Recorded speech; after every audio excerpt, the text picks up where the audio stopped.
wabarakatuh. Perkenalkan, nama saya Nur Maisari dari jurusan Hukum Keluarga Islam Lokal C. Tadi sudah dijelaskan oleh Ibu Evi bahwasanya para politis di Indonesia itu banyak sekali merugikan diri sendiri karena mengeluarkan begitu banyak biaya untuk dapat duduk di kedudukan politik atau terjun di dunia politik. Pertanyaan saya, apakah di Australia juga berlaku hal seperti itu? Ketika kita ingin terjun ke dunia politik, kita harus mengeluarkan banyak uang, dan itu benar ya teman-teman. Saya sedikit sharing bahwasanya saya sendiri bukan pernah mengalami, maksudnya pernah bertemu dengan politis yang mengeluarkan banyak uang, bukan hanya ratusan juta namun miliaran, agar beliau itu dapat dikenal, agar beliau itu dapat dipilih. Namun pada akhirnya beliau itu merugikan diri sendiri karena tidak terpilih dan hampir saja depresi seperti itu. Mungkin hanya itu.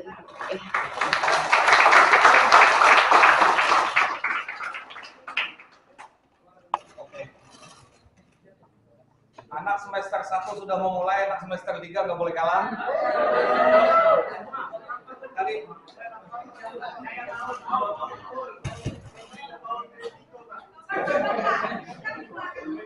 tes. Assalamualaikum warahmatullahi wabarakatuh. Ya, Ibu Evi, tadi nama saya Ahmad Hussein Abdullah dari lokal 2KI 24C. Tadi Ibu Evi menyampaikan bahwa mengambil kutipan dari orang-orang ahli politik kan yang pernah menjabat di politik, bahwa pernah berada di bidang itu. Mereka tuh tujuan mereka menjadi orang yang itu, jadi seorang ahli politik tuh karena untuk melindungi bisnis mereka. Bahkan tadi kan ada yang mengatakan tidak usah ditanya lagi, memang tujuan mereka adalah untuk melindungi, ya kan? Nah, jika seperti itu, apa efek atau apa yang akan terjadi kepada sebuah negara jika pemerintahan diisi oleh orang-orang dari bisnis person yang tujuan mereka tuh melindungi bisnis mereka? Apa yang akan terjadi di bidang pendidikan di sebuah negara tersebut, atau di bidang ekonomi, atau di bidang kesehatan, jika pemerintahan diisi orang-orang seperti itu?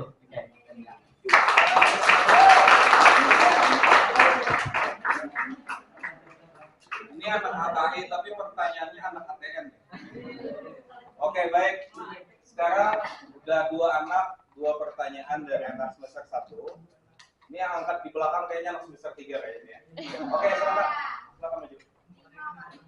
Semester 2.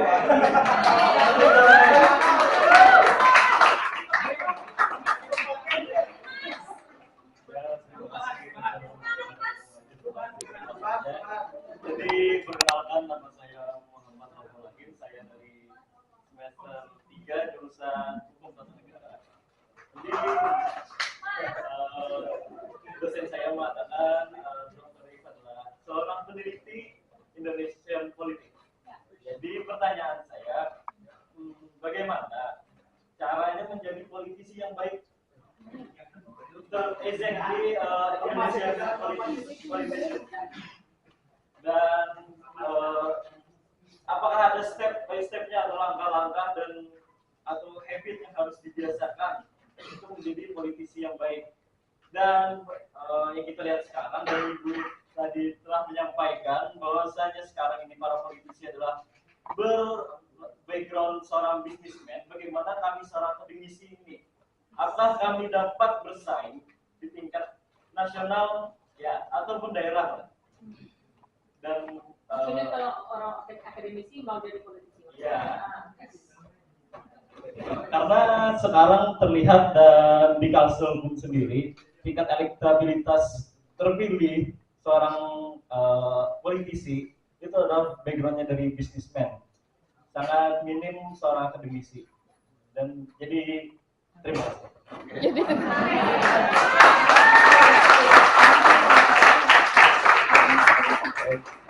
Jadi akademisi jatahnya jadi tukang olahan visi dan misi atau tukang olahan soal untuk debat. Oke, baik. Selanjutnya siapa tadi? Oke, silakan.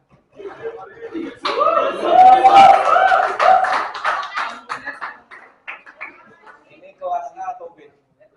B yang tadi? Wakili ya. Sebelumnya terima kasih pada Bapak Muhammad yang telah memberikan waktunya. Perkenalkan, nama saya Arif Hakim dari HTM B. Semester 3. Pertanyaan saya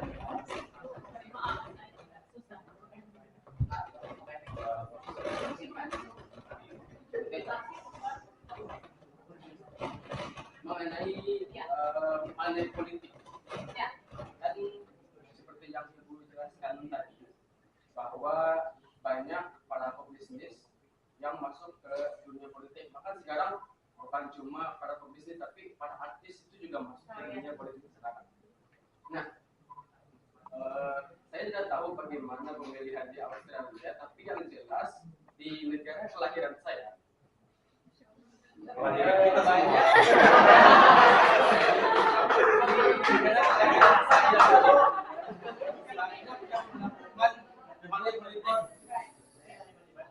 Nah, masalahnya adalah dalam undang-undang pemilu itu tidak disebutkan secara jelas what is the money politik, apa itu money politik. Nah, itu mungkin pertanyaan dari saya, bagaimana pendapat Ibu atau mungkin solusi dari terima kasih. Oke. Baik, saya kira untuk putaran pertama Mbak dulu, biar Ibu Evi tidak lupa sama pertanyaan-pertanyaannya. Nanti setelah ini kita masih punya waktu cukup panjang, teman-teman bisa bertanya setelah ini. Oke, terima kasih atas pertanyaannya. Pertanyaannya sangat tajam dan sangat susah untuk dijawab. Terima kasih. Jadi yang pertama, pertanyaannya bagaimana di Australia? Apakah kalau calon legislator, apakah di Australia mereka juga harus mengeluarkan uang sebanyak yang harus dikeluarkan di sini? Tidak. Nah, kenapa? Karena sistem elektoral di Australia itu cukup berbeda. Nah, bedanya dari berbagai banyak karakteristik yang berbeda. Tapi yang penting untuk menjawab pertanyaan Mbak tadi adalah di Australia partai politik didanai oleh pemerintah. Jadi ada subsidi yang diberikan ke partai politik sehingga calon atau politisi ketika mereka berkampanye mereka tidak boleh pakai uang sendiri. Nah, partainya boleh dapat sumbangan dari pihak bisnis misalnya. Tapi jumlah yang boleh mereka terima itu sangat dibatasi. Dan aturannya sangat ketat. Mereka harus lapor semua data terkait sumbangan atau uang yang mereka dapat dari luar dari pemerintah sendiri. Nah, sistem di Australia itu tidak sempurna. Ada partai politik di Australia yang memang kebanyakan donatur itu dari sektor tambang. Australia negara tambang, sama seperti Indonesia. Jadi perusahaan tambang itu punya influence, punya pengaruh yang luar biasa terhadap partai-partai tertentu. Akan tetapi, dan walaupun begitu, memang harus diakui bahwa sistem sistem di mana sistem sumbangan politik itu memang dimonitoring dan diawasi ya dengan sangat ketat. Dan juga partai politik didanai oleh pemerintah sendiri. Dan saya merasa, nah ini mungkin saya akan menjawab pertanyaan yang terakhir sekalian ya, karena memang berkaitan. saya rasa dan sudah ada lumayan banyak peneliti peneliti baik dari luar Indonesia maupun dari dalam Indonesia yang juga berargumentasi bahwa kalau ingin mengurangi praktik-praktik politik uang di Indonesia,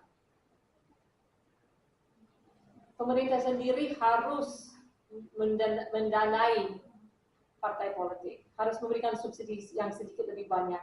Karena kalau tidak salah sekarang subsidinya mungkin berapa ya? 500 ya, itu satu. Nah, tapi masalahnya karena partai politik di Indonesia sangat tidak dipercayai oleh rakyat.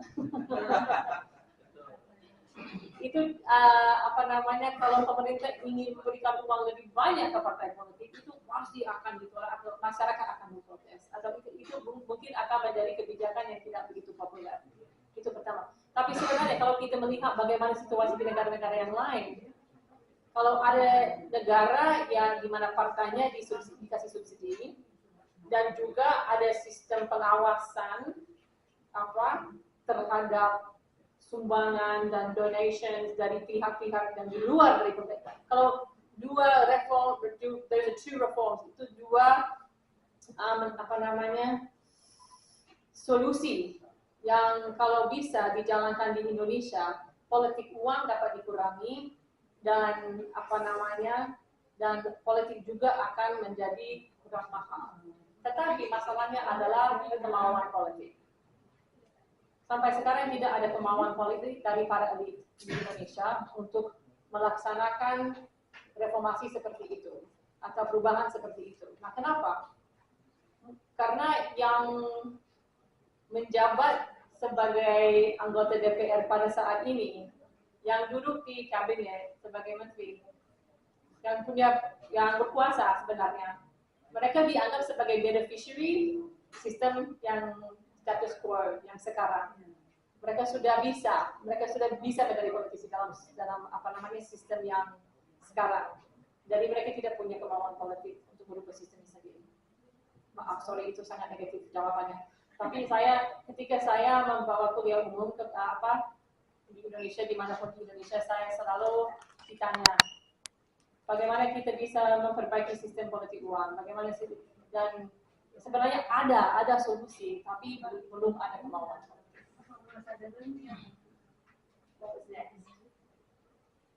Bagaimana bisa menjadi politisi yang baik? Di Indonesia ada banyak politisi yang baik sebenarnya. Walaupun mereka harus mengeluarkan uang banyak untuk menang, ada juga banyak sekali yang inovatif, yang mencoba untuk menjadi politisi bersih sejauh mungkin dalam sistem yang klientelistik seperti yang ada di Indonesia. Banyak sekali yang bagus. Saya merasa ya apalagi banyak wali kota, banyak kepala daerah yang sangat berfokus kepada kebijakan sosial. Di Indonesia sudah ada demokrasi misalnya. Ada program namanya BPJS. Ada juga banyak program kesehatan lokal yang tidak pernah ada dalam sistem Orde Baru. Ada banyak kebijakan yang juga bagus di bawah Presiden Soeharto, tapi dengan adanya demokrasi, dengan banyak tuntutan dari rakyat, dengan adanya kepala daerah yang terpilih langsung oleh rakyat, mereka harus melayani rakyat. Harus. Ya oke, banyak sekali juga yang korup, yang ambil grup yang ada banyak yang ya kalau ada proyek pastilah 15%. Ada. Tapi seiring dengan itu mereka juga akan menjalankan program yang bagus untuk rakyat, kan? Jadi ada polisi yang bagus.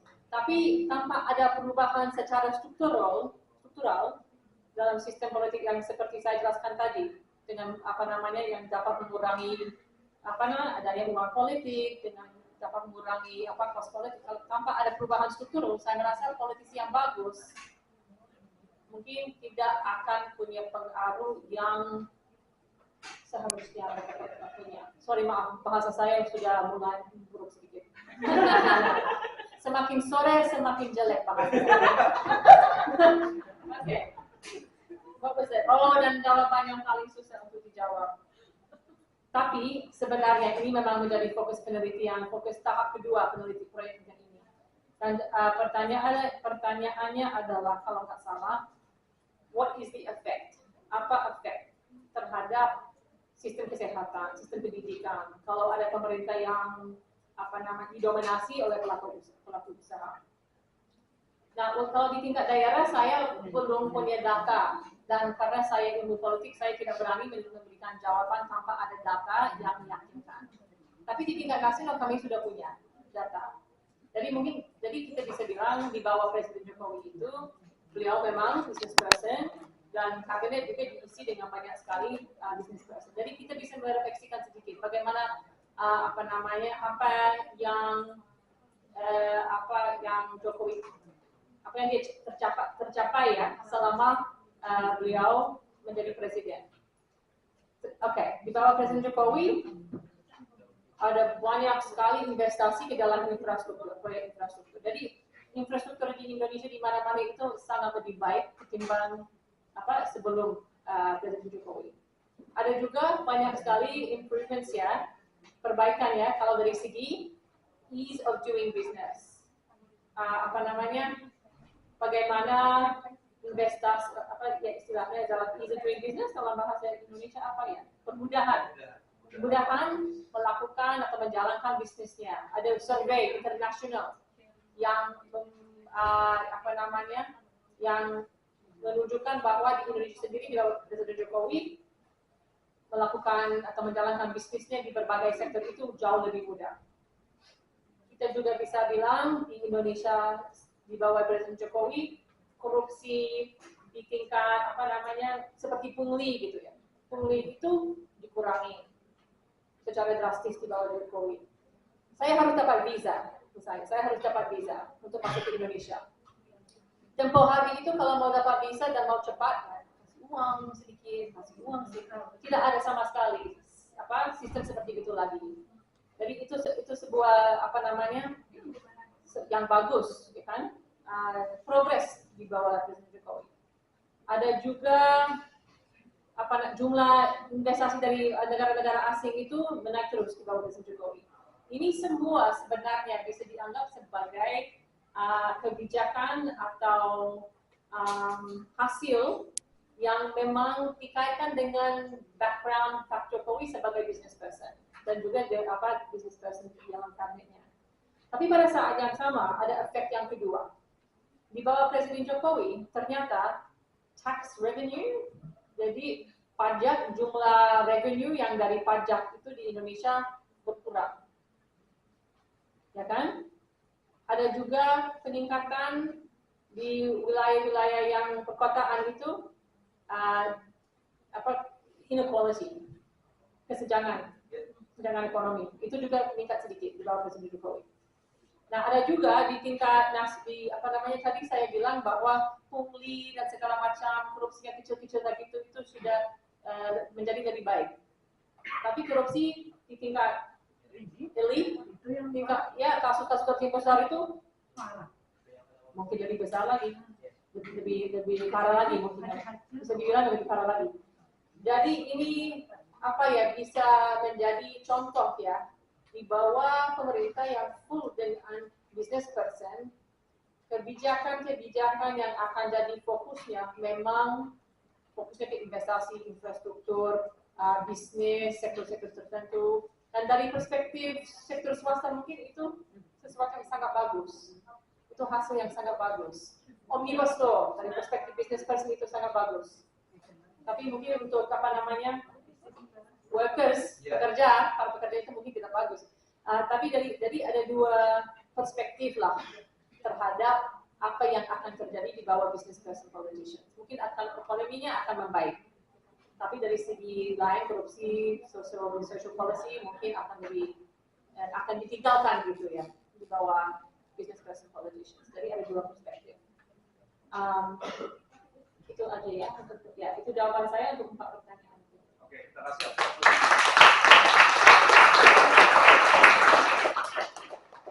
Kita masih ada waktu untuk putaran kedua. Silakan. 1 orang, 2 orang, 3. Oke, 4 orang sudah. Kali ini lebih banyak perempuan, bagus. Jadi tadi di awal 3 orang perempuan, 1 orang perempuan, 3 laki, ini dibalik sekarang. Masih ada lagi itu yang mulainya? Oke, mari kita mulai dengan teman-teman cewek dulu. Siapa tadi angkat? Assalamualaikum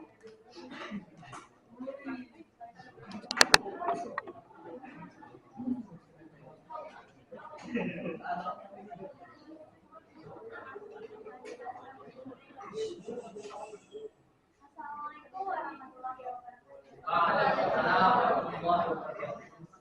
Perkenalkan, nama saya Noraida dari kelas 24C HKI. Ingin bertanya, tadi yang disampaikan bahwa Australia sangat ketat ketika ada partai yang mengirimkan calon legislatornya dan diberikan subsidi oleh pemerintah itu sendiri. Lalu, bagaimana jika calon legislator tersebut ketahuan melakukan kecurangan? Apa yang dilakukan pemerintah? Jadi saja pertanyaan saya.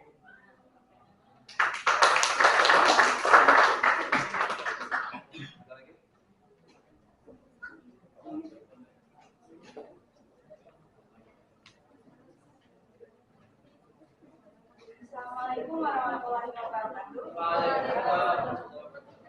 Perkenalkan, nama saya Alfredia dari lokal 24 HKI.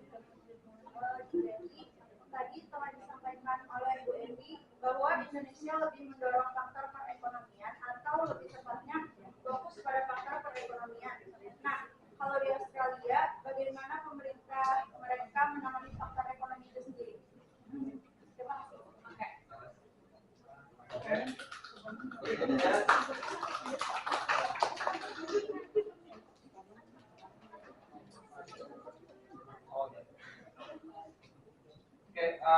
Yang cowok.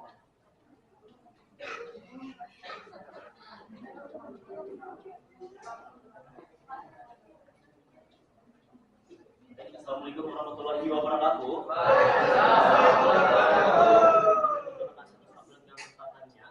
Izin Bu Evi, saya mau berbicara, kami tidak bertanya, saya mau memberi tanggapan mengenai kondisi politik yang ada di Indonesia. Ya, izin dikasih. Perkenalkan, nama saya Ibrahim dari semester 1 HKI 24C. Saya mau berbicara, saya tidak berani jauh-jauh berbicara di semester 1. Saya mau berbicara kondisi politik yang ada di Kalsel saja. Kita tahu bahwa Kalimantan Selatan memiliki 13 kabupaten kota, dan kebetulan saya dari Kota Baru, Kabupaten Kota Baru. Nah, perlu diketahui bahwa Kota Baru adalah kabupaten yang paling ujung dari Kalimantan Selatan. Kita perlu nyebrang melalui feri atau kapal.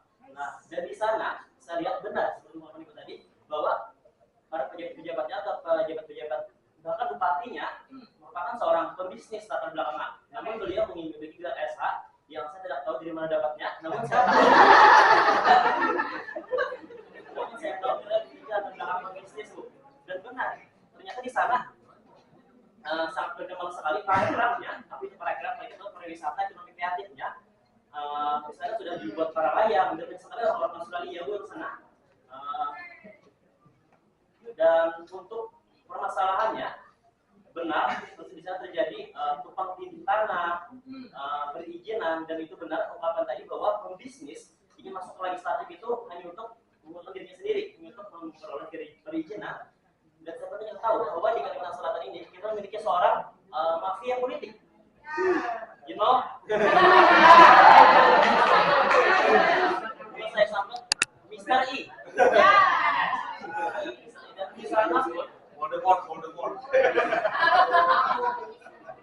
dan di sana pun ternyata wakil bupatinya merupakan uncle atau paman dari Mr. I tadi. Sama wakil bupatinya. Jadi bahwa beliau saya rasa lebih mudah mendapatkan izin untuk menempati tanah. Saya ngomong tidak asal ngomong, namun saya menemukan fakta dan saya bertanya pada teman-teman saya, bahkan ada keluarga saya yang mereka merasakan bahwa mereka mendapatkan kerugian karena tanah mereka diambil secara paksa dan dibayar, namun kurang dari bayarannya, misalnya setengah bahkan kurang. Namun mereka harus mengiyakan karena di sana ada perizinannya. Itu tadi satu. Kemudian tadi gue tanggapan untuk mungkin bisa jadi bahan untuk ibu untuk meneliti di kesehatan.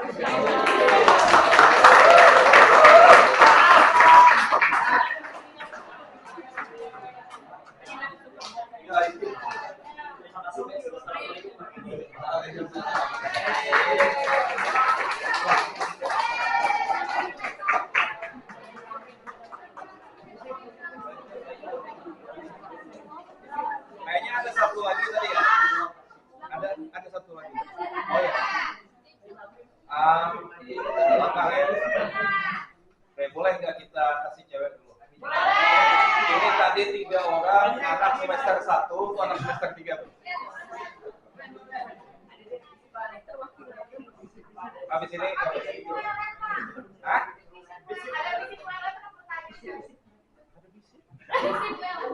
Fisik web.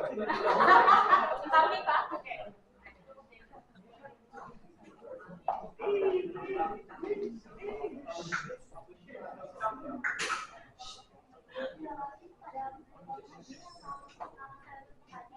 mohon izin Ibu Emma, saya ingin menanyakan bagaimana pendapat sebetulnya nama lulus itu adalah dari jurusan hukum tata negara semester 3.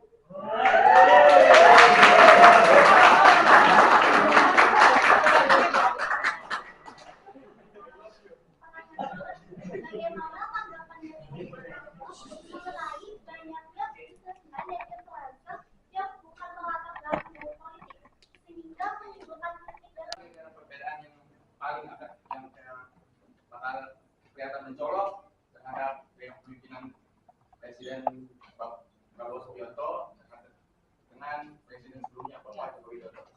Sekian pertanyaan dari saya. Wassalamualaikum warahmatullahi wabarakatuh. Wah, ini kalau ada kapologinya yang mau kemana nih? Luar biasa anak-anak KKI dan anak-anak PTN. Sementara 5 dulu teman-teman. Kita kasih kesempatan kepada Ibu Evi untuk bertanya dan mudah-mudahan nanti di ujung kita akan buka terakhir dan mungkin di ujung teman-teman dosen juga boleh kalau mau komen atau bertanya atau merekomendasikan. Jadi karena yang siapa tadi di belakang itu Mumbai London dosen Ini sebenarnya sistem di classroom ini sangat demokratis ya. Di Australia terbalik, dosen bertanya dulu, baru mahasiswa. Ini terbalik, bagus ini. Ini demokratis.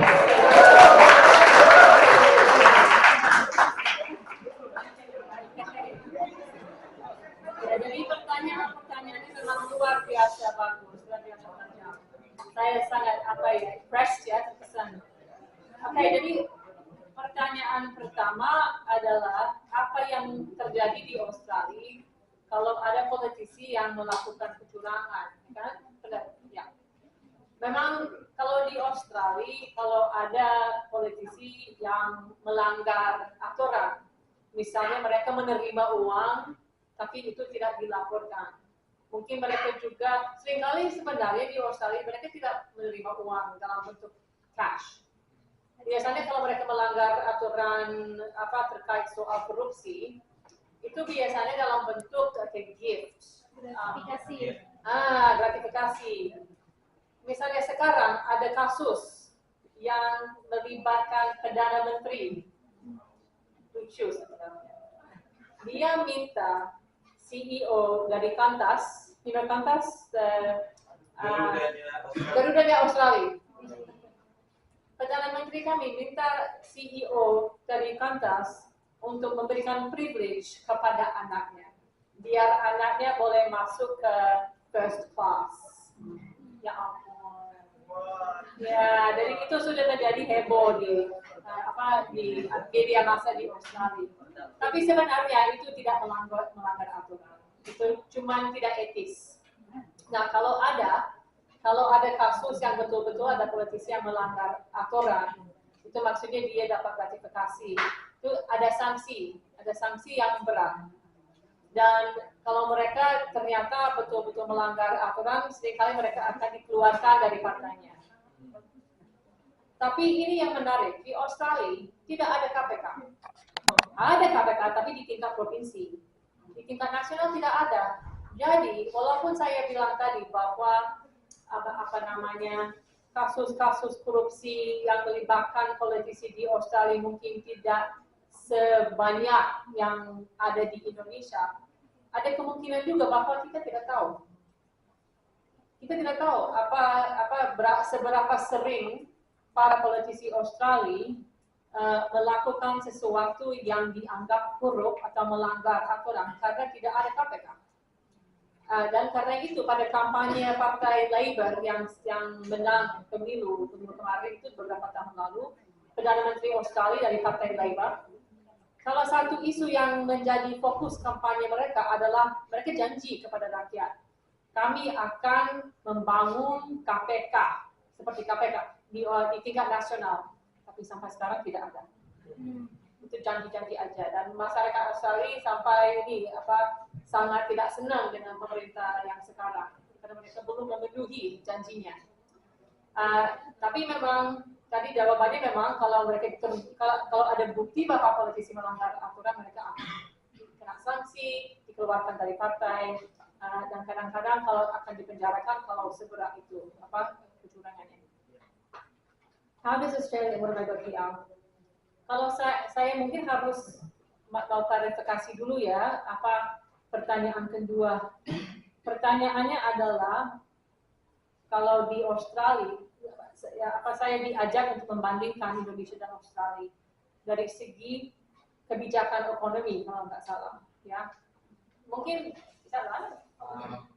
Indonesia prioritizes ya di bawah Jokowi ya, saya pernah menggambarkan Pak Jokowi dalam salah satu tulisan saya sebagai developmentalisme mungkin bisa dianggap sebagai ideologi pemerintahan Jokowi. Dia sangat fokus ke infrastruktur, ke development, ke investasi dan hal-hal yang seperti itu ya. Pembangunan, maaf ya, thank you very much, sorry. Saya tahu istilah itu, kenapa saya lupa? Pembangunan seperti Pak Harto. Kalau di Australia, bisa dibilang, di Australia, sistem politiknya berbeda dengan Indonesia. Khususnya dari segi partai. Di Indonesia itu multi-party system, ya kan? Multi-party system. Akan tetapi, di dalam literatur komparatif, Indonesia sering kali digambarkan sebagai sistem di mana partainya tidak terlalu kuat, karena yang kuat sebenarnya ada individu. Jadi pada saat pileg, misalnya, caleg, ketika mereka berkampanye, mereka akan mengedepankan identitas mereka sendiri. Mereka akan mengeluarkan uang cukup banyak, dan mereka juga akan mengeluarkan atau membagi-bagi misalnya beras atau poster, atau mereka juga akan ada baliho. Memang akan ada gambar partainya, tapi seringkali itu kecil sekali, itu akan PAN atau PKB. Yang besar itu mukanya besar sekali. Jangan lupa apa muka saya dan namanya akan. Karena di Indonesia itu mengedepankan personality, personal system, ya kan. Terus ada satu lagi yang berbeda. Di Indonesia, perbedaan antara partai juga tidak terlalu menonjol. Kecuali identitas sebagai partai Islam atau partai yang tidak Islamis, ya kan?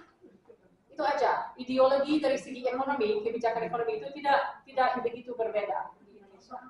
Di Australia itu lain. Di Australia, Labour Party itu dikenal sebagai partai yang akan dalam tanda kutip mengedepankan atau mendorong kebijakan ekonomi yang lebih ke kiri, jadi leftist, lebih fokus ke kebijakan sosial, lebih fokus ke masyarakat menengah ke bawah, kebutuhan kelas menengah ke bawah.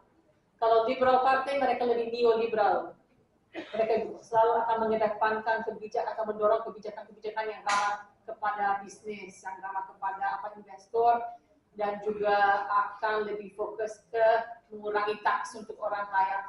Ini sangat, saya mensimplifikasi ya perbedaannya, tapi more or less rata-rata begitu. Nah, karena itu di Australia, kalau Labour Party is in power, kebijakannya akan lebih bersifat ke kiri kebijakannya. Kalau Liberal Party lebih bersifat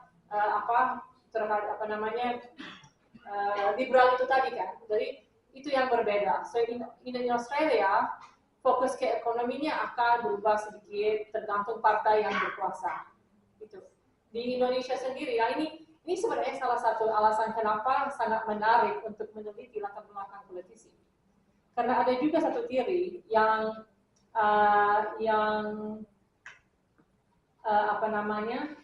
yang bilang bahwa dalam sistem di mana partainya lemah atau ideologi partai-partainya tidak begitu berbeda, itu berarti tidak ada disiplin partai. Nah, apa maksud saya? Itu berarti di Australia masing-masing anggota partai Labour mereka tidak boleh berkampanye atau mengedepankan isu-isu atau hal-hal yang bertentangan dengan partai, ideologi partai. Mereka nggak boleh, harus ada disiplin. Mereka harus sesuaikan diri dengan ideologi partai. Nah, di Indonesia tidak seperti itu. The individual has much more power and influence. Dan kalau begitu, kita harus mencoba memahami individu seperti itu mereka latar belakang apa? Mereka akan mengedepankan atau mendorong isu-isu seperti apa? Karena mereka tidak harus sesuaikan diri dengan sebuah ideologi partai dari segi ekonomi, ya kan? Jadi lebih penting lagi untuk memahami bagaimana latar belakang dapat mempengaruhi perilaku seseorang politisi, menurut saya, dan juga menurut beberapa penelitian yang lain. Does that make sense? Jadi kita bisa memprediksi perilaku politisi dari melihat partainya partai mana. Kalau di Australia, kalau di Indonesia mau partai apapun agak susah ya diprediksi kebijakan ekonomi. Kecuali kalau kita bicarakan soal Islam atau agama. Tapi kalau PDIP sudah jelas, PKS sudah jelas. Yang di tengah tuh ya yang lain-lainnya. Yang lain-lainnya. Tapi betul sekali. Kita tidak bisa prediksi anggota Nasdem akan menjalankan program-program seperti itu dan akan sangat berbeda dengan anggota Dewan dari Golkar. Tidak ada seperti itu. Tidak ada perbedaan yang akan menonjol ya dari partai-partai Indonesia dari segi ekonomi, program ekonomi. And that's not necessarily bad. Itu bukan sesuatu yang negatif. Tapi itu kenapa saya menjawab pertanyaannya seperti itu. Karena itu di Australia kebijakan ekonomi itu sangat tergantung kepada partai yang berkuasa. Sorry, maaf, jawaban saya sangat panjang sekali ya. Oke. Oh, ada masukan dari narasumber baru saya. Soal kota baru, saya sangat berterima kasih. Itu sangat menarik sekali bagi saya. Ternyata ada seseorang bisnis yang bernama Voldemort. Itu yang saya dengar tadi. Pasti saya akan coba kaji lebih lagi mendalam lagi. Pertanyaan yang keempat itu sistem populisme. Ya. Dan karena kalau nggak salah pertanyaan itu mulai dengan sebuah observasi ya bahwa banyak masyarakat Indonesia tidak senang atau ada ketidakpuasan atau apa ya? Saya lupa tapi saya catat banyak yang tidak senang gitu dengan para politisi. Sepertinya ada apa yang akan terjadi jika apa yang akan terjadi jika masyarakat Indonesia tidak senang dengan para elit politik? Itu pertanyaannya. Nah ini data poin yang sangat menarik dan itu dari misteri, dari puzzle buat para ahli politik di Indonesia dan juga di luar dari Indonesia. Kalau kita melihat apa yang terjadi di Indonesia selama 10 tahun terakhir ini, maksudnya kualitas demokrasi, mohon maaf tapi banyak yang sudah bilang kayak gini. Kualitas institusi demokrasi di Indonesia itu turun kualitasnya, sehingga ada istilahnya kemunduran demokrasi di Indonesia, kan? Nah, itu sudah jadi fakta, sudah disetujui oleh banyak pihak. Nah, masyarakat Indonesia, kalau kita melakukan survei nasional di Indonesia, mayoritas peserta di sebuah survei itu strong majority, banyak sekali orang Indonesia akan bilang bahwa mereka mendukung demokrasi. Mereka tidak ingin ada sistem yang lain selain demokrasi di Indonesia. Tapi mereka juga puas dengan bagaimana demokrasi mereka berjalan. Padahal kita tahu bahwa kualitas demokrasi Indonesia menurun terus selama 10 tahun terakhir ini. Nah ini juga, ketika saya turun ke berbicara langsung dengan teman-teman saya di Indonesia, berbicara dengan para mahasiswa seperti kita di sini hari ini, banyak yang bilang, wah demokrasi kita ini, wah apa yang bisa kita lakukan, ini jelek, ada uang politik. Bukannya besar sekali, jangan lupa apa muka saya dan namanya akan, karena di Indonesia itu mengedepankan personality, personal system ya kan. Terus ada satu lagi yang berbeda, di Indonesia perbedaan antara partai juga tidak terlalu menonjol, kecuali identitas sebagai partai Islam atau partai yang tidak Islamis, ya kan? Itu aja. Ideologi dari segi ekonomi, kebijakan ekonomi itu tidak begitu berbeda di Indonesia. Di Australia itu lain. Di Australia Labour Party itu dikenal sebagai partai yang akan dalam tanda kutip mengedepankan atau mendorong kebijakan ekonomi yang lebih ke kiri, jadi leftist, lebih fokus ke kebijakan sosial, lebih fokus ke masyarakat menengah ke bawah, kebutuhan kelas menengah ke bawah. Kalau Liberal Party mereka lebih neoliberal. Mereka selalu akan mengedepankan akan mendorong kebijakan-kebijakan yang ramah kepada bisnis, yang ramah kepada investor, dan juga akan lebih fokus ke mengurangi taks untuk orang kaya. Ini sangat saya mensimplifikasi ya perbedaannya, tapi more or less rata-rata begitu. Nah, karena itu di Australia, kalau Labour Party is in power, kebijakannya akan lebih bersifat ke kiri kebijakannya. Kalau Liberal Party lebih bersifat liberal itu tadi kan. Jadi itu yang berbeda. So in Australia, fokus ke ekonominya akan berubah sedikit tergantung partai yang berkuasa. Itu. Di Indonesia sendiri, nah ini sebenarnya salah satu alasan kenapa sangat menarik untuk meneliti latar belakang politisi. Karena ada juga satu teori yang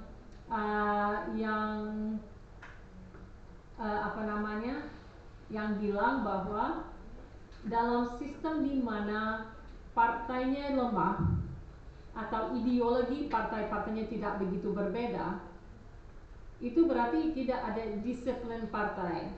Nah, apa maksud saya? Itu berarti di Australia masing-masing anggota partai Labour mereka tidak boleh berkampanye atau mengedepankan isu-isu atau hal-hal yang bertentangan dengan partai, ideologi partai. Mereka nggak boleh, harus ada disiplin. Mereka harus sesuaikan diri dengan ideologi partai. Nah, di Indonesia tidak seperti itu. The individual has much more power and influence.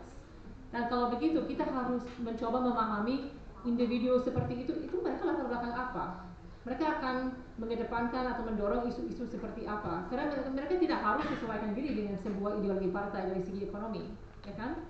Jadi lebih penting lagi untuk memahami bagaimana latar belakang dapat mempengaruhi perilaku seseorang politisi, menurut saya, dan juga menurut beberapa penelitian yang lain. Does that make sense?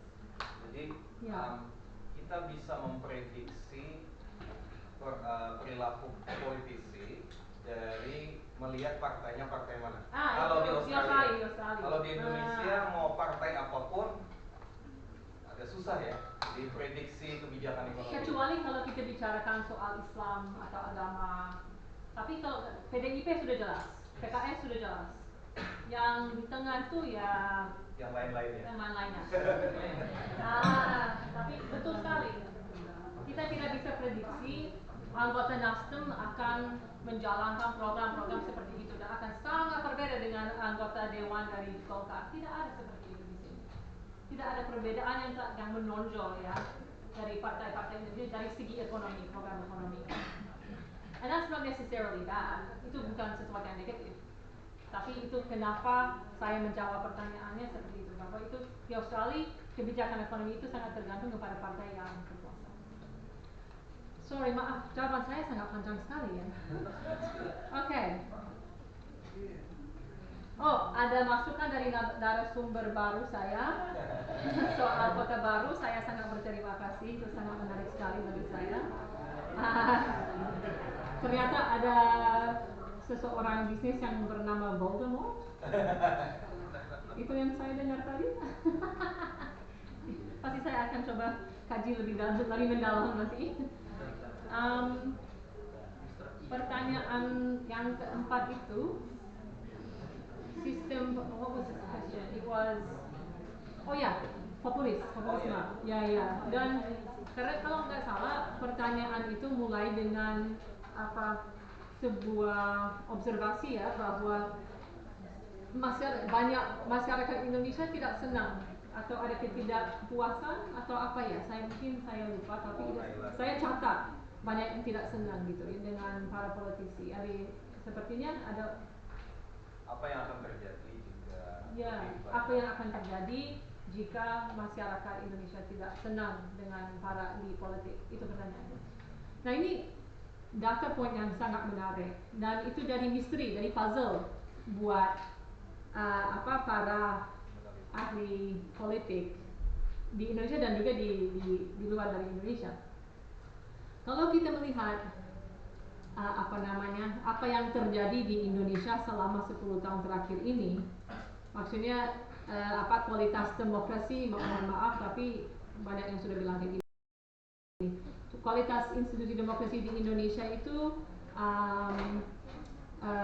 turun kualitasnya, sehingga ada istilahnya kemunduran demokrasi di Indonesia, kan? Nah, itu sudah jadi fakta, sudah disetujui oleh banyak pihak.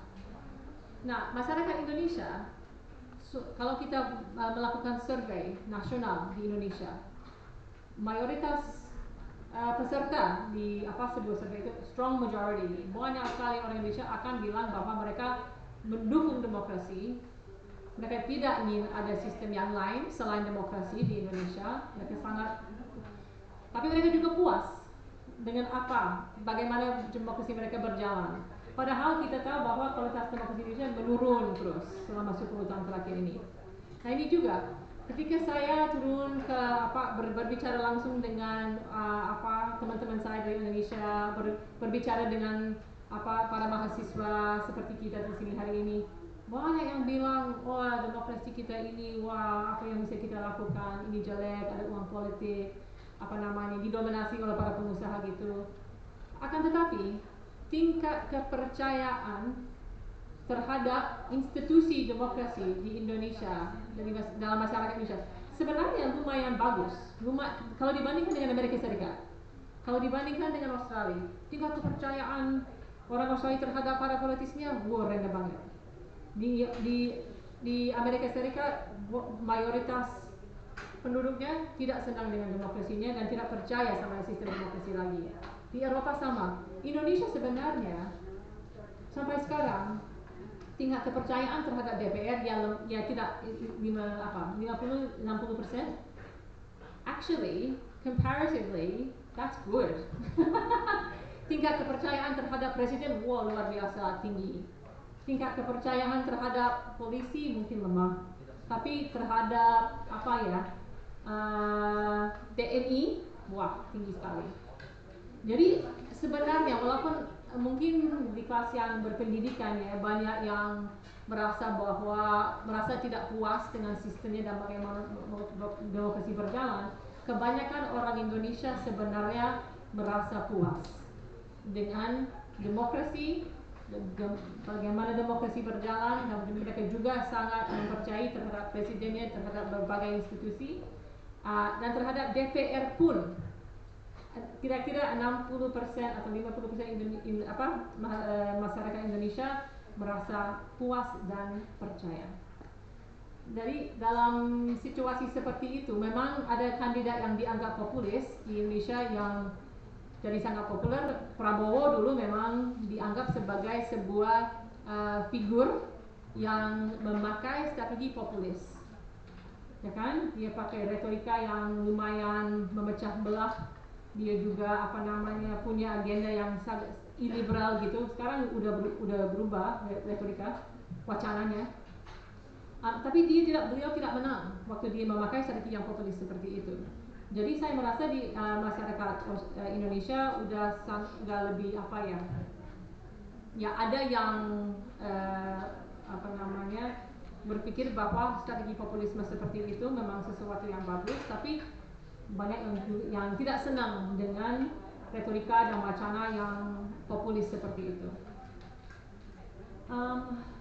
What will happen under Prabowo? Pertanyaan yang terakhir.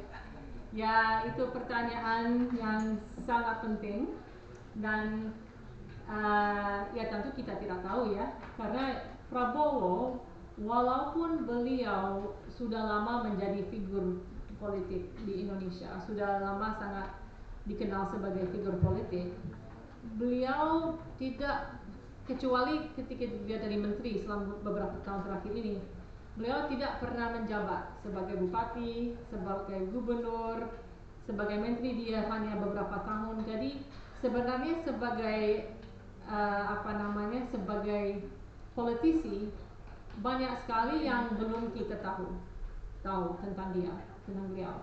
Jadi beliau masih misteri ya kan buat para pengamat politik. Tapi ada beberapa hal yang mungkin mengkhawatirkan pengamat demokrasi Indonesia. Yang pertama, Prabowo pernah mencoba untuk merevisi undang-undang pilkada pada tahun 2014. Saya tidak tahu umurnya berapa ya kita, 10 tahun lalu.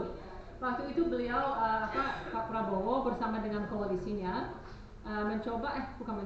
berhasil merevisi undang-undang pilkada sehingga tidak ada pemilu langsung di tingkat kabupaten atau tingkat provinsi. Karena beliau tidak merasa bahwa itu demokrasi atau pemilihan langsung itu cocok dengan kebudayaan Indonesia. Beliau sudah bilang seperti itu berkali-kali. Dan saya rasa mungkin pada saat ini beliau sudah ada banyak yang bilang beliau sudah merubah pikirannya. Dia sudah mendukung, sudah mendorong, sudah menerima demokrasi dan pilkada langsung. Tapi kita sebagai pengamat politik yang sudah lama mengamati karir Pak Prabowo, masih ada kekhawatiran sedikit bahwa beliau masih punya agenda seperti itu. Tapi nanti kita lihat ya. Karena dari literatur komparatif tentang demokrasi, pemilihan langsung itu sangat krusial untuk dilindungi, sangat-sangat krusial. Jadi kalau itu if it's rolled back, bahasa kalau itu memang tidak ada lagi pemilu langsung di tingkat daerah, di tingkat lokal, itu sesuatu yang sangat buruk buat demokrasi Indonesia. Tapi kita juga bisa melihat bahwa Prabowo sendiri punya visi yang sangat baik juga untuk orang miskin, untuk kelas menengah ke bawah. Dengan adanya berbagai program yang akan menjadi fokus beliau, dia tidak seperti Pak Jokowi, dia tidak akan fokus ke infrastruktur, ya kan? Dia lebih mau fokus ke kelas menengah ke bawah untuk sementara. Dan saya merasa itu sesuatu yang bagus. Jadi saya tidak mau bilang bahwa Prabowo tidak akan menjadi presiden yang baik. Kita belum tahu. Dan tanda-tanda awal ini menunjukkan bahwa beliau memang punya fokus ke orang miskin dan kelas menengah ke bawah. Tapi saya masih punya kekhawatiran sedikit tentang soal demokrasi. Tapi nanti kita akan lihat. Kadang-kadang kita punya asumsi tentang figur seperti Prabowo, tapi ternyata kami salah. Misalnya waktu Indonesia baru ada reformasi, baru ada transisi dari otoritarianisme ke demokrasi pada tahun 1998, yang jadi presiden yang mengganti Soeharto itu Pak Habibie. Habibie dia orang yang akrab sekali dengan Pak Soeharto, sehingga sampai semua pengamat politik internasional bilang, wah, dia ini sebuah tanda bahwa tidak akan ada perubahan. Ini orang dalam Orde Baru. Tapi ternyata Bapak Habibie dia responsible for, dia yang menjalankan program reformasi demokrasi yang luar biasa, yang menjadi fokus dan menjadi model untuk negara-negara yang lain. Bagaimana sebuah negara seperti Indonesia yang di bawah authoritarian leadership untuk 30 tahun bisa menjadi demokrasi dengan sangat cepat. Nah, itu di bawah Bapak Habibie. Itu mengagetkan masyarakat internasional.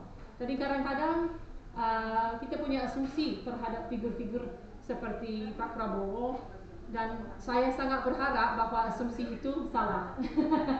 Dan beliau akan menjadi pembela demokrasi Indonesia untuk ke depan. Itu aja dari saya. Thank you.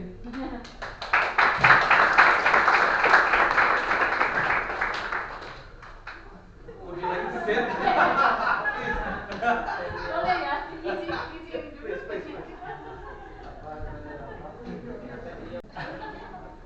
Ya, aku tadi saya sudah menjanjikan akan ada sesi terakhir sebelum kita bubarkan. Saya kasih privilege untuk para dosen kalau ada yang mau berkomentar, bertanya, atau menyarankan sesuatu.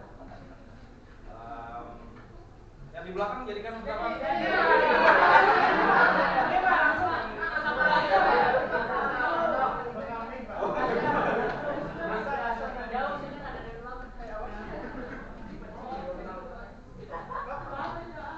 Baik, mungkin dari antara kolega di Fakultas Syariah yang mau mengajukan pertanyaan, no pressure, tidak ada tekanan.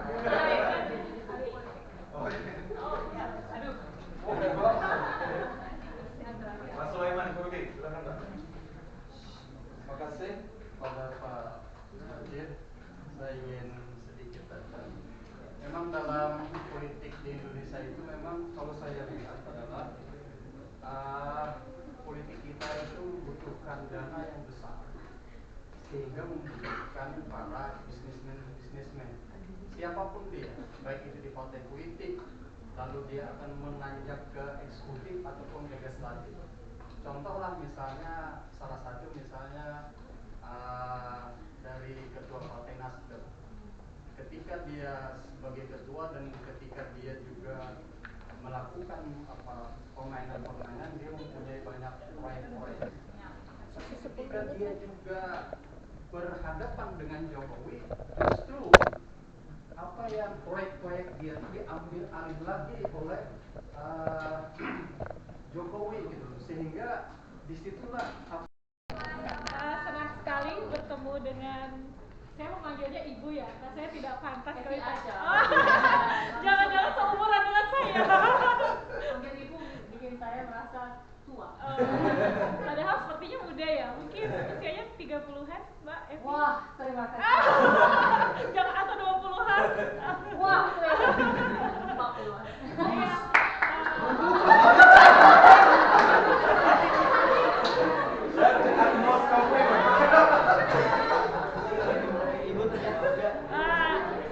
Mbak Evi terlihat muda, kata mahasiswa. Umur saja. Ya, senang sekali karena momen ini sangat jarang pastinya bertemu dengan orang-orang hebat seperti Miss Evi. Saya Ergina dari saya mengajar di sini, terus saya masih belajar juga di sini, Mbak Evi. Senang sekali bisa bertemu dan Mbak Evi sangat fasih sekali berbahasa Indonesia, luar biasa. Boleh di-sharing dulu sekolahnya di mana, kemudian sepertinya jatuh cinta sekali dengan Indonesia, sampai pada akhirnya meneliti ya di sini. Mungkin bisa memberikan motivasi kepada mahasiswa-mahasiswi kami agar nanti ketika lulus mau lagi melanjutkan kuliah sampai kuliah ke luar negeri. Nah, kemudian menurut Mbak Evi, Indonesia ini seperti apa sih? Nah, Indonesia itu seperti apa? Kan Mbak Evi sudah meneliti ke berbagai tempat. Nah, menurut Mbak Evi, Indonesia seperti apa? Kemudian untuk mahasiswa-mahasiswa yang ada sekarang, kira-kira apa yang harus mereka lakukan untuk mewujudkan Indonesia yang ke arah yang lebih baik? Karena mereka adalah generasi pemimpin masa depan. Seperti itu ya menurut saya. Terima kasih Mbak Evi, sampai ketemu lagi. Ya, I'm still only 40. Saya mestinya lebih kuat. Oke, jadi dari Bapak saya sangat berterima kasih, banyak masukan untuk saya. Mungkin saya bisa komen sedikit soal kepuasan masyarakat Indonesia terhadap demokrasi, karena itu poin yang sangat penting sekali. Jadi ketika ada survei yang menunjukkan bahwa mayoritas warga Indonesia merasa puas, padahal mereka juga suka demokrasi, tapi demokrasi kualitasnya menurun, itu ya puzzle-nya mungkin jawabannya di situ Pak, karena kita harus berpikir dari perspektif masyarakat Indonesia demokrasi itu apa sebenarnya. Karena ada juga beberapa survei yang pernah dilakukan di berbagai negara Asia termasuk Indonesia yang menggali apa namanya menggali lebih mendalam. Menurut si responden itu mereka berpikir demokrasi itu apa? Apakah mereka mengaitkan demokrasi dengan sistem perlindungan hak, atau mereka mengaitkan demokrasi dengan sistem di mana ada representasi semua orang dari semua suku, gender, ras gitu, ataupun mereka mengaitkan demokrasi dengan material well-being, ya kan? Mereka mengaitkan demokrasi dengan pemerintah yang stabil dan juga dengan kesejahteraan. Dan ternyata di Indonesia, berdasarkan survei yang pernah saya lakukan dengan teman-teman dari Indonesia itu, memang banyak sekali orang Indonesia mendefinisikan demokrasi sebagai sistem di mana rakyat bisa sejahtera. Dan mungkin itu juga bisa, itu sangat terkait dengan observasi Bapak tadi, bahwa kepuasan itu mungkin sangat ada hubungan erat dengan apa yang masyarakat dapat secara material dari para politisi. Nah, sebenarnya Pak Jokowi paling memahami soal itu. Karena beliau tahu bahwa kalau ada inflasi, kalau harga pokok itu naik, kepuasan masyarakat terhadap dia akan menurun. Jadi salah satu prioritas Pak Jokowi selama dia menjabat sebagai presiden adalah untuk mengontrol dan menurunkan inflasi. So he really understood the relationship between public opinion and the price of goods. Mungkin itu aja ya komentar saya untuk Bapak. Tapi saya sangat berterima kasih dan saya akan senang sekali kalau nanti kita bisa melanjutkan diskusi kita soal ini. Akhirnya ada pertanyaan yang mudah untuk dijawab. Di mana saya belajar bahasa Indonesia? Dan kenapa saya tertarik dengan Indonesia? Jadi saya sebenarnya waktu saya masih S1, umurnya sama dengan teman-teman di sini, saya dikasih kesempatan untuk mengikuti program pertukaran mahasiswa. Jadi saya sempat belajar saya sempat tinggal di Yogyakarta selama 1 tahun, dan saya sempat belajar bahasa Indonesia di UGM 1 tahun ketika saya umurnya masih 20, kalau nggak salah. Sudah lama sekali karena saya sudah tua. Dan pengalaman itu luar biasa. Itu pertama kali saya sempat ke luar negeri. Jadi saya hanya tahu Australia.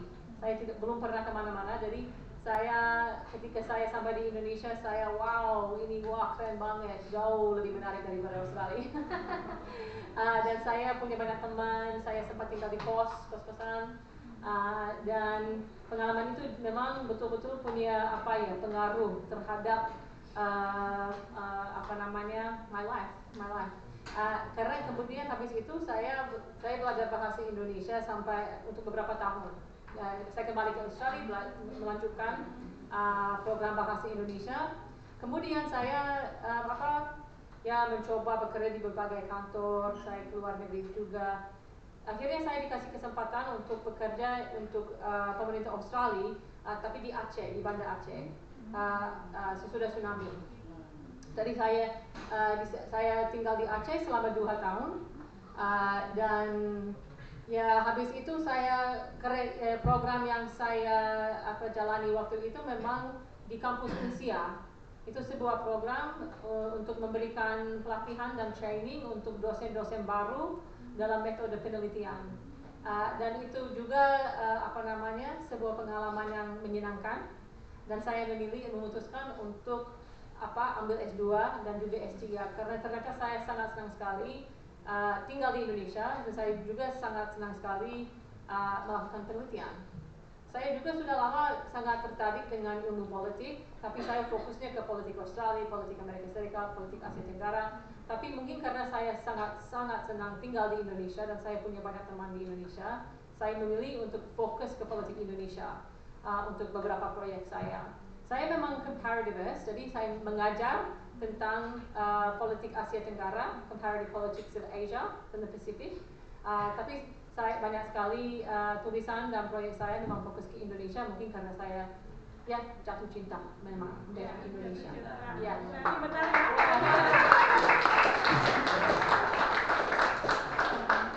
ya.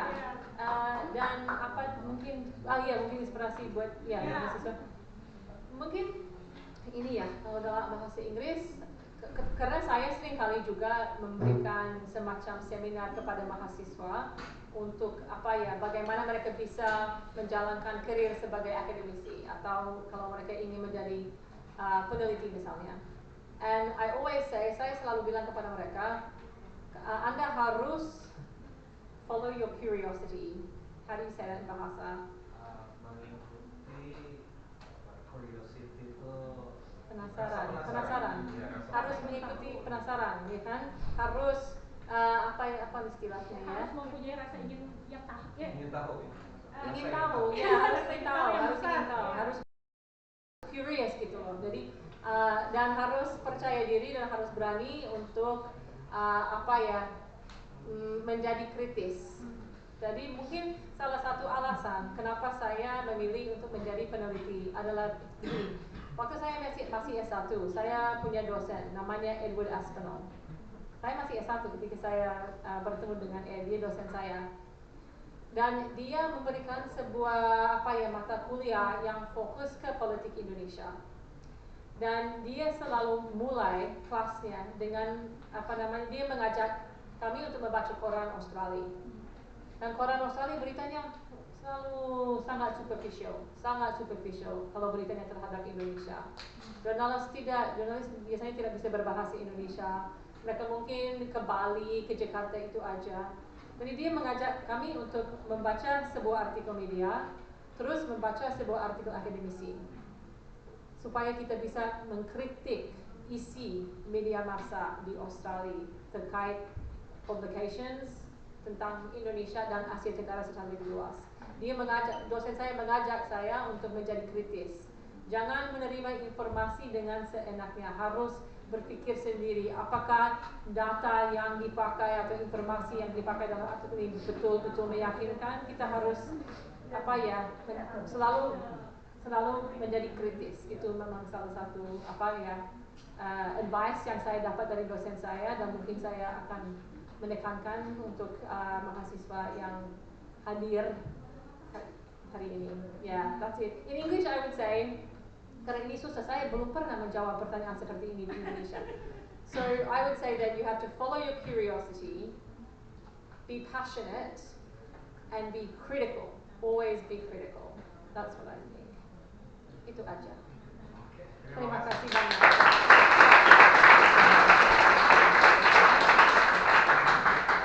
Baik teman-teman, saya kira itu adalah penutup yang sangat baik untuk pertemuan kita hari ini. Kita berterima kasih luar biasa pada kesempatan yang diberikan.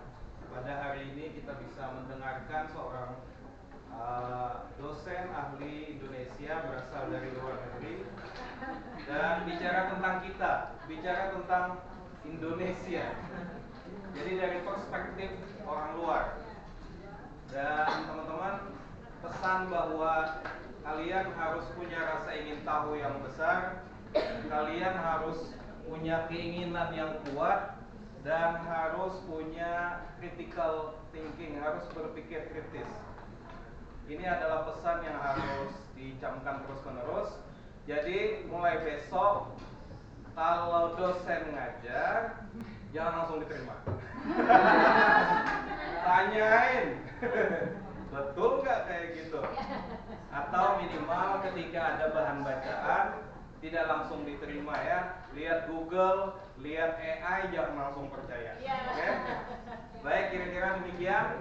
Setelah ini kita akan bubaran, yang absen jangan lupa. Kemudian saya nggak tahu.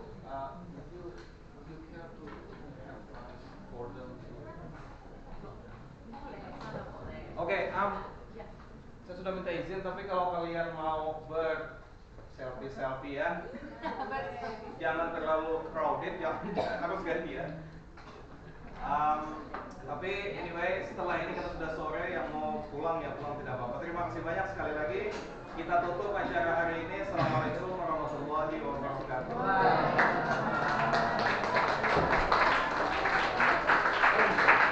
Menyerahkan ini ya. Oke baik.